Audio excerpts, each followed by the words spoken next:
Welcome back to New Rockstars, I'm Erik Voss, and as Marvel Studios prepares for a snowy New York Christmas with Hawkeye fighting track-suited Russians and Spider-Man ghost-busting variant Sinister Six villains, new evidence has emerged hinting at how both of these titles could be coordinating to reveal Papa Feige's secret plan to reveal in the MCU faces from the Netflix Marvel world, Vincent D'Onofrio as Kingpin Wilson Fisk and Charlie Cox as Daredevil Matt Murdock. Are we looking at a Christmas miracle of Wilson Fisk is coming to slamming your head in the car door?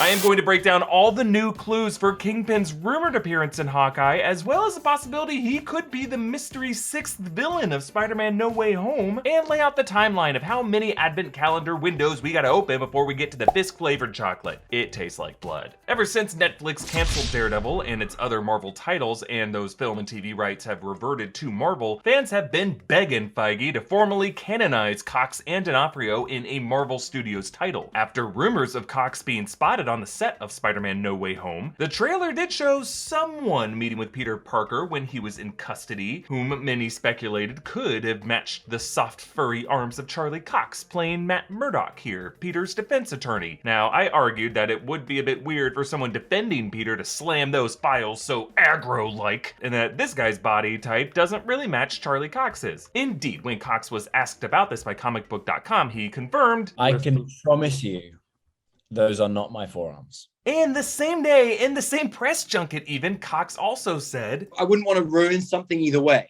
Like, Yeah. Do you know what I mean? Like, so Sure. it makes me a little anxious in that regard, you know, because so it's a difficult, you know, so it's a difficult thing to talk about. You know, all I would say is like, I guess everyone, myself included, is just gonna have to wait and see what happens. Charlie Cox, what a guy! Just makes you want to see him in the MCU even more. And yes, while you could totally interpret these as a grateful actor just trying to manage fan expectations while not disappointing anyone, it's also not very hard to compare his denials to Andrew Garfield's denials, like his recent appearance on Jimmy Fallon. I heard about it, and I did see it.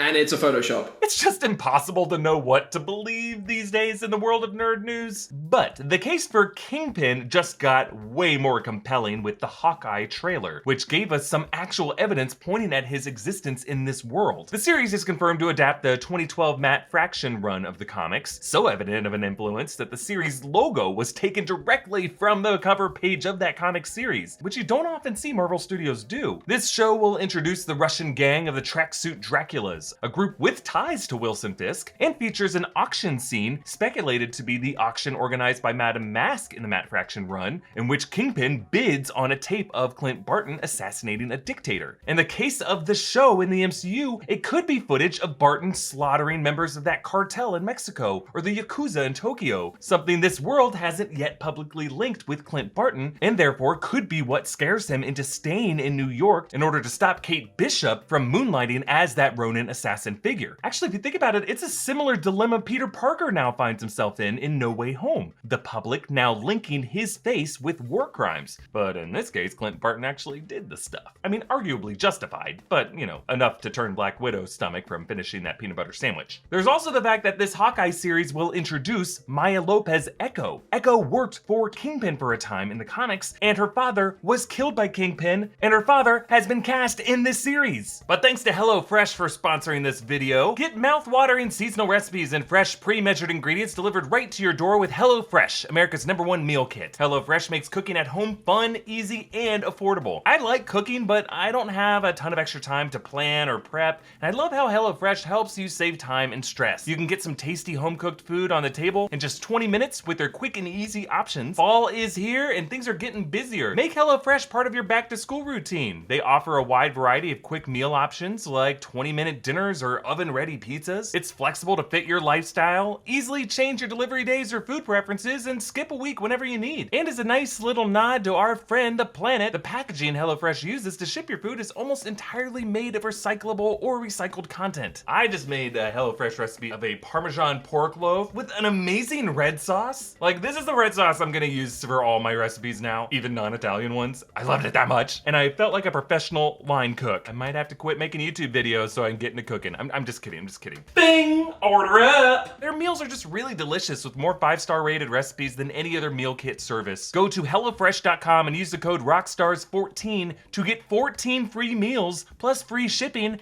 That's code ROCKSTARS14 at HelloFresh.com to get 14 free meals plus free shipping. Maybe we can find some answers on Twitter. Yup, you thought we forgot, but nope, it's time for a tweet down!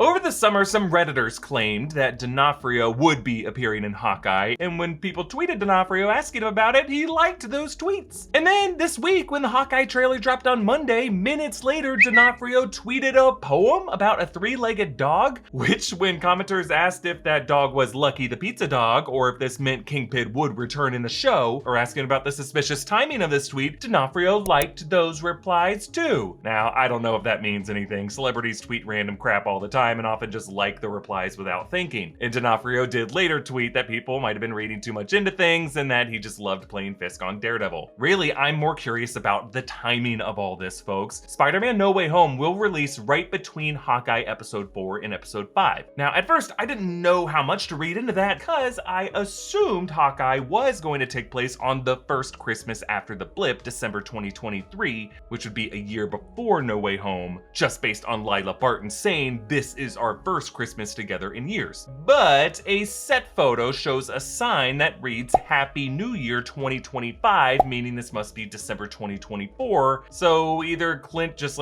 blew off his family for Christmas 2023 or Lila is full of crap, but either way, this confirms it. Hawkeye is actually going to be taking place around the same time chronologically in universe that Spider-Man No Way Home will take place, and also in the city of New York. That means that any citywide events that go down in No Way Home should affect the world of Hawkeye and vice versa. And we just cannot ignore that both Avengers here are being motivated by publicity scandals. On top of all the clues I mentioned, Hawkeye including the Kingpin associated characters of Echo and the Tracksuit Draculas, and that footage auction subplot. Hawkeye looks like the first MCU title to truly explore Manhattan's criminal underworld, at least without the influence of Avenger level technology, and if you consider that Spider-Man Far From Home removed that whole sequence where Spider-Man fought the Man Freddy crime family, I mean, this show looks completely Iron Man free, at least beyond the footlights of Broadway. And famously, in the Marvel world, everything below the skyline in New York is supposed to be Kingpin's turf. Now, in No Way Home, a total of 5 famous Spider-Man villains have been confirmed: Doc Ock, Green Goblin, Sandman, Electro, and the Lizard. A number of rumors have said that there will be a 6th villain that Marvel is currently keeping under wraps. I think all that is missing from this villain lineup is a local with the smarts to rally them to a cause of ruining the life of the friendly neighborhood pest who keeps costing him business, someone like Wilson Fisk. So for Hawkeye, we gotta be on the lookout for any signs that New York's organized crime answers to someone up top. Because if so, and if Marvel lets Vincent D'Onofrio reprise this role, folks, it's just a matter of time for defense attorney Matt Murdock, Charlie Cox, to come to the defense of honorable vigilantes like Peter Parker and Clint Barton. I just think he will be a different set of arms than those in the trailer, and probably not the Devil of Hell's Kitchen that Devil in Disguise poster was referring to. You all know who I think that's about. So all aboard the next theory train. I worship at the altar of Mephisto. I bled into the Kang gang. Now,